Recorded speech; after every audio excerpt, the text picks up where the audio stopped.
Are you a fan of pro wrestling, comedy, and combat sports? Then we have the podcast for you because we cover that and much, much more.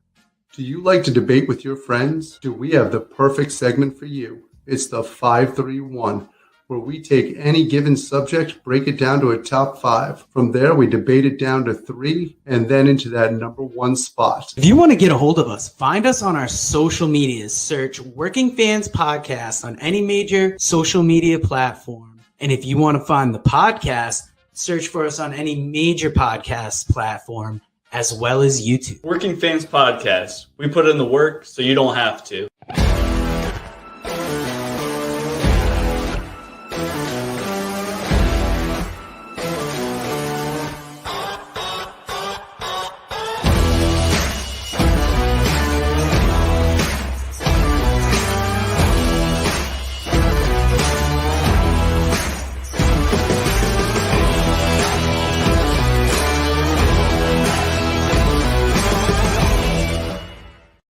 Welcome back for Working Fans Presents Horror Business episode 36, where today we will be reviewing the 1943 classic Phantom of the Opera. Now, this was directed by Arthur Lubin, had a budget of $1,500,000, ran an hour and 32 minutes, and given the time frame, its rating was passed. IMDb describes this movie as pit violinist Claudine hopelessly loves rising operatic soprano Christine Dubois, as do baritone Anatole and police inspector Raoul, and secretly aids her career. But Claudine loses both his touch and his job, murders a rascally music publisher in a fit of madness, and has his face etched with acid. Soon, mysterious crimes plague the Paris Opera House, blamed on a legendary phantom whom none can find in the mazes and catacombs, but both of Christine's lovers have plans to ferret him out. Now, in this movie, Claudine, is in the orchestra, in love with her, trying to build up for her, and he has hopes of getting this thing published. Now, when the guy doesn't want to publish his work, he gets into a fit of rage, murders him, and as the guy's going down, throws acid in his face, causing him to be disfigured.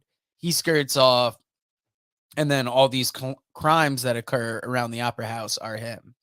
Main actors in this movie: Nelson Eddy plays Anatole Garson, Susanna Foster plays Christine Dubois, Claude Rains plays Eric Claudine, Edgar Barrier plays Raoul Dubert, Leo Carrillo plays Cygnus Ferretti, June Ferrier plays Baccaroli.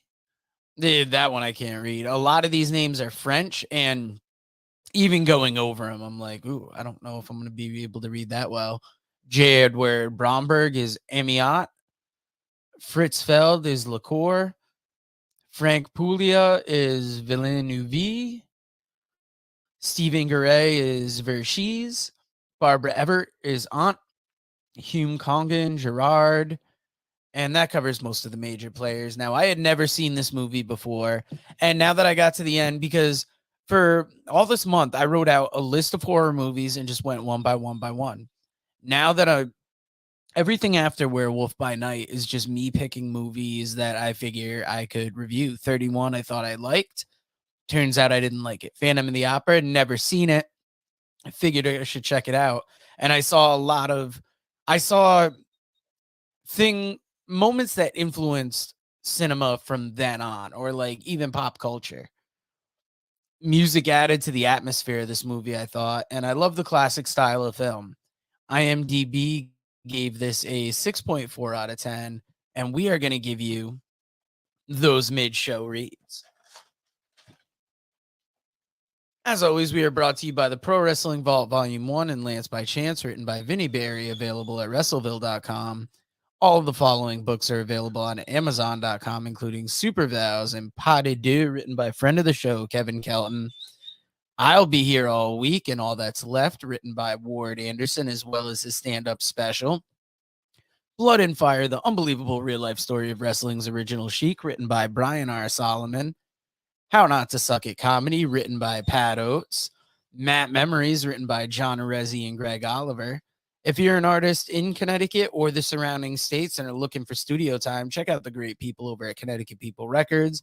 And if you're on YouTube and looking for something to watch, check out our wrestling commentary home of New Heights Wrestling, where Dave and I call some of the greatest independent Florida wrestling happening right now.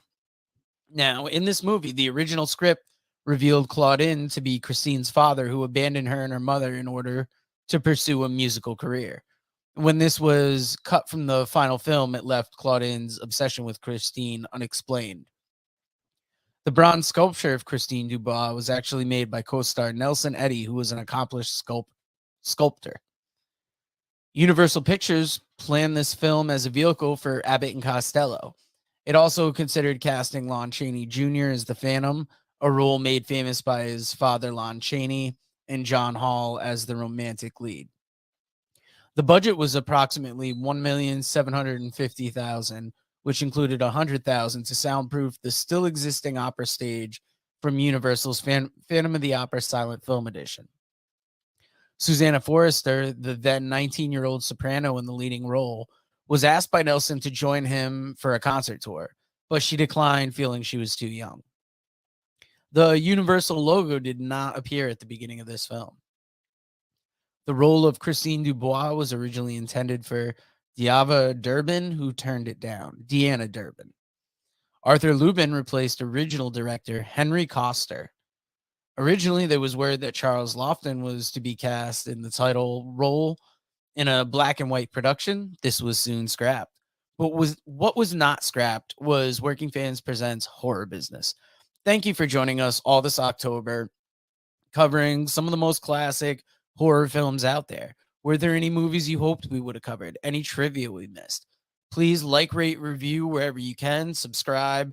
Hit that notification bell so you can stay up to date with our latest videos. And we will see you again.